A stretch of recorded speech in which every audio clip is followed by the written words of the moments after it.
আমাদের বাংলাদেশে খুব ঘন ঘন ভূমিকম্প হচ্ছে। আসলে ভূমিকম্পটা কেন হচ্ছে? তাহলে কি আমাদের কোনো বড় সংকেত দিতেছে? আমাদের দেশে যারা বিশেষজ্ঞরা আছেন তারা এই বিষয়ে কিছুই বলতেছেন না। আসলে বড় ধরনের যদি ভূমিকম্প হয় তাহলে আমাদের কি করা উচিত, আমরা কি করে ছেপ পাবো, কি করলে আমাদের জন্য ভালো হবে, এটা কিন্তু তারা কোনো কথাই বলে না, বা জনগণের সামনে তারা কোনো কথা বলতেও চায় না। তো আসলে আমাদের কি করা উচিত, কি করলে আমাদের জন্য ভালো হবে?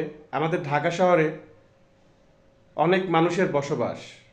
বড় ধরনের ভূমিকম্প হলে আমাদের অনেক ক্ষয়ক্ষতি হবে। এই ক্ষয়ক্ষতিটা কম করার জন্য আসলে বিশেষজ্ঞদের কিছু ভাবা উচিত, যেটা আমি মনে করি। আপনারা কি মনে করেন? কমেন্ট বক্সে জানাবেন। ভালো থাকবেন, সুস্থ থাকবেন। আল্লাহ হাফেজ।